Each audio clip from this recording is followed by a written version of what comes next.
हम सब श्रद्धा के साथ टीवी पर हमारे जो जवान, जो अफसर हिंदुस्तान के आर्मी के, जिन्होंने शहादत प्राप्त किया है, जिन्होंने मां भारती के लिए बलिदान दिया है जम्मू कश्मीर में लड़ते हुए, उनके अंतिम यात्रा को देख रहे थे। और सभी के मन में दुख भरा हुआ था। सभी किस प्रकार से हम सब अपने देश, अपने भारत के लिए कुछ कर सके, इस प्रकार की भावना के साथ जुड़े हुए थे। मगर मुझे आश्चर्य होता है कि जब ऐसी परिस्थिति देश में होती है, आप लोगों में से कई चैनल ये भी दिखा रहे हैं कि अभी अटैक्स चल रहे हैं, आतंकवादी हमले हो रहे हैं, उस बीच भी कुछ नेता ऐसे हैं जो बयान देते हैं जो देश के विरोध होता है, जिसमें देश का विरोध होता है। कांग्रेस के जाने माने नेता, कांग्रेस के दिग्गज नेता सैफुद्दीन सोज, उन्होंने कश्मीर में इस हमले को लेकर जिस प्रकार का बयान दिया है और कहा है कि हिंदुस्तान को चाहिए कि वो पाकिस्तान के साथ न केवल बात करे, अपितु आतंकवादियों के दिमाग के अंदर, आतंकवादियों के मन के अंदर क्या चल रहा है, उन्हें क्या चाहिए, उसे भी समझने की कोशिश प्रधानमंत्री नरेंद्र मोदी जी को करना चाहिए। आप सोच के देखिए, ये कांग्रेस की सोच है, ये कांग्रेस की सोच है। सैफुद्दीन सोज जो कांग्रेस के दिग्गज नेता है, जिन्होंने जम्मू कश्मीर को लेकर पहले अपने किताब में कश्मीर को लेकर प्लेबिसाइट होना चाहिए, कश्मीर अलग होना चाहिए, इस प्रकार के बयान भी दिए। उन्होंने आज कहा है कि आतंकवादी के मन के अंदर, आतंकवादी के दिमाग में क्या चल रहा है, हिंदुस्तान का यह फर्ज है कि हिंदुस्तान ये जाने। आर्मी के चीफ को सड़क का गुंडा कहती है कांग्रेस, और आतंकवादी के मन को पढ़ने के लिए प्रयास करना चाहिए, इस बयान की हम निंदा करते हैं। जहां तक फारूक अब्दुल्ला और बाकी नेताओं का सवाल है, उन्होंने भी पाकिस्तान से बातचीत की, पेशकश की। मुझे दुख केवल इस बात का है कि हजारों बार हिंदुस्तान ने कहा है talks and terror can never move together. उसके बावजूद जब शहादत चल रही, जब वीर जवानों की अंतिम यात्रा चल रही हो, उस समय इस प्रकार की, मैं कहूंगा, इस प्रकार के स्टेटमेंट कहे जाएं, ये न केवल अनुचित है, अपितु ये दुखद है। हिंदुस्तान इसका जवाब देगा। मुझे तो ये कहते हुए भी दुविधा होती है, कहते हुए भी दुख होता है कि सैफुद्दीन सोज, फारूक अब्दुल्ला जैसे लोगों को एक मुख्य स्थान इन राजनीतिक पार्टियों ने दिया हुआ है, अपने अलायंस में, अपने पार्टी में, अपने ग्रुप में।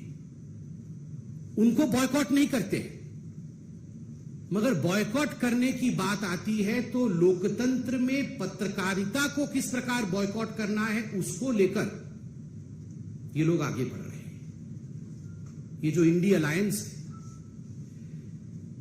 आप सभी जानते हैं आज 15 सितंबर है।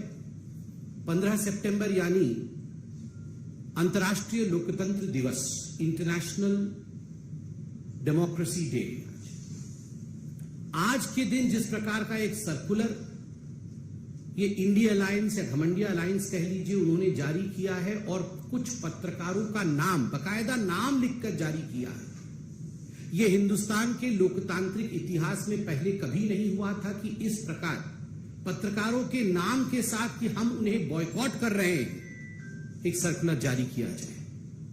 यह पत्रकारिता का विरोध है और इंटरनेशनल डेमोक्रेसी डे में कहीं न कहीं यह दिखाता है कि कुछ ऐसे दल आज भी हिंदुस्तान में हैं जो पहले भी लोकतंत्र पर विश्वास नहीं करते थे और आज भी लोकतंत्र और लोकतांत्रिक प्रक्रियाओं पर विश्वास नहीं रखते हैं।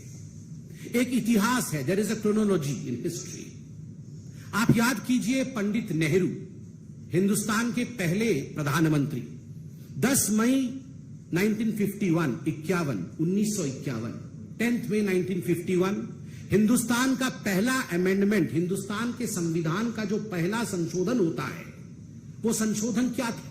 The first amendment of the Indian constitution was to curb the freedom of expression. किस प्रकार से रेस्ट्रिक्ट किया जाए फ्रीडम ऑफ स्पीच को, यह पहला संशोधन, प्रथम संशोधन था। पंडित जवाहरलाल नेहरू का, भारतवर्ष का। आप सोच के देखिए, भारतवर्ष की उस समय इंटरिम सरकार चल रही थी, इलेक्शंस भी नहीं हुए थे, मगर एक इंटरिम गवर्नमेंट द्वारा पहला संशोधन यह किस प्रकार फ्रीडम ऑफ स्पीच को रोका जाए उसको लेकर था। इंदिरा गांधी 25 जून 1975, 25 जून 1975 declaration of emergency, the black day in the history of India's democracy.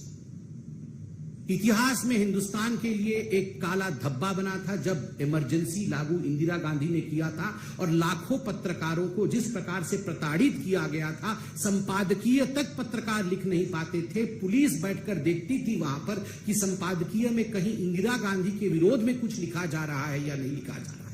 Misa कानून के अंतर्गत न जाने आप में से कई लोग यंग पत्रकार यहां बैठे हैं, आप में से कितने के पिताओं के ऊपर, कितनों के दादाओं के ऊपर, कितनों के जानकारों के ऊपर, कितने ही पत्रकारों के ऊपर जुल्म ढाया गया मीसा कानून के अंतर्गत। इस विषय से भी हिंदुस्तान वाकिफ है। राजीव गांधी 29 अगस्त 1988, डिफेमेशन बिल 1988। आप याद करिए, उस समय बोफोर्स चरम पर था। कुछ ऐसे पत्रकार थे, जाबाज पत्रकार मैं कहूंगा उनको, और कुछ ऐसी पत्रकारिता थी जिन्होंने बोफोर्स को बड़े स्पष्ट रूप से उजागर किया था। The story of Bofors and bribe. किस प्रकार से भ्रष्ट और भ्रष्ट नेता बोफोर्स में लिप्त थे।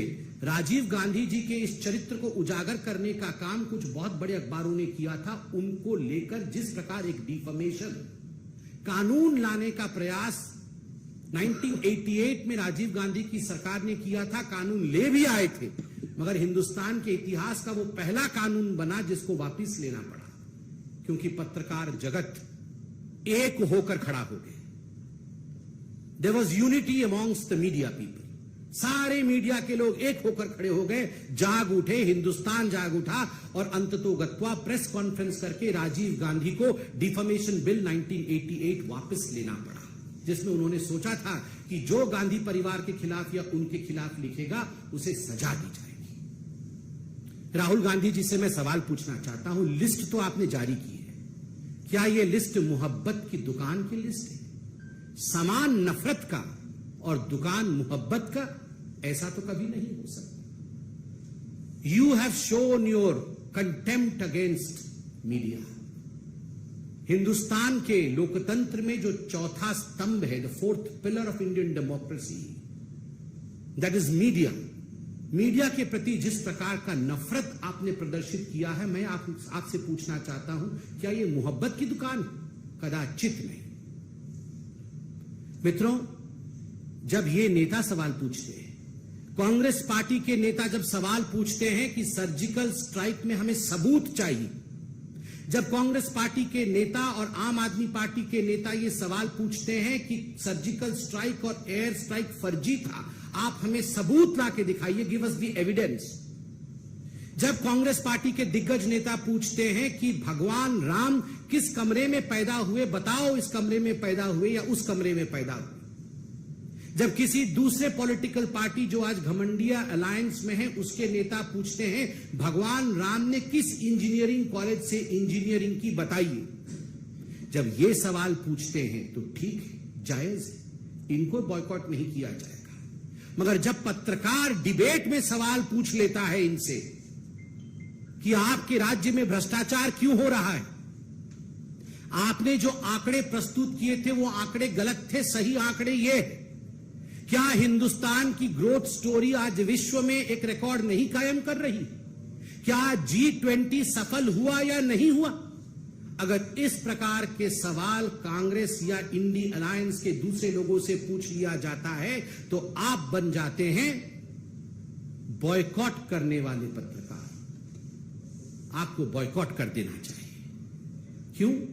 ये जो नेता हैं ये भगवान हैं, ये भगवान पे सवाल उठा सकते हैं और पत्रकार जो हैं वो नेताओं पे सवाल नहीं उठा सकते हैं, उनसे सवाल नहीं पूछ सकते।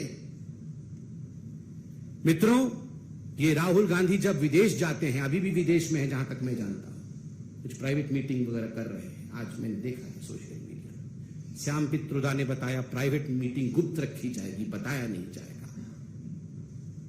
जब ये जाते हैं फॉरेन कंट्री में और विदेश की भूमि में जाके देश के विरोध में बोलते हैं, राहुल गांधी अमेरिका में लंदन में जाके कहते हैं कि हिंदुस्तान में लोकतंत्र समाप्त हो गया, पत्रकारों के साथ दुर्व्यवहार किया जाता है, we don't have right to express ourselves in India, there is no freedom of speech in India. This is freedom of speech Rahul ji, ये जो आपने लिस्ट जारी की है ये फ्रीडम ऑफ स्पीच है, ये पत्रकारिता का सम्मान है, ये पत्रकारों का सम्मान है।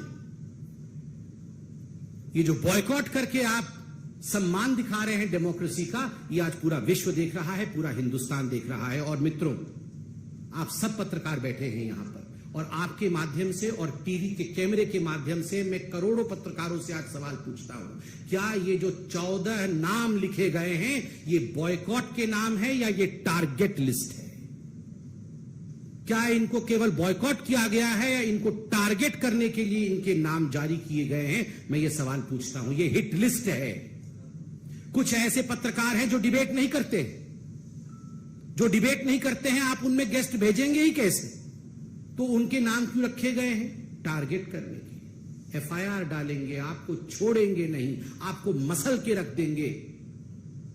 और आप बताइए, एक पॉलिटिकल पार्टी के कार्यकर्ता होते हैं, अब मैं कांग्रेस के लिए या उनके पार्टी के लिए कहूंगा नहीं कि लाखों कार्यकर्ता है, हजारों तो हैं, कुछ सौ तो हैं ही। आपके कार्यकर्ता कल अगर इस हिट लिस्ट में जिनके नाम दिए गए हैं उनके साथ दुर्व्यवहार करे, उन पर हमला कर दे, क्योंकि आपने लिस्ट जारी की है बकायदा कि ये नफरती पत्रकार हैं, और प्रेस कॉन्फ्रेंस करके कहा है कि ये नफरत का दुकान चलाते हैं। अगर कुछ लोग इनके ऊपर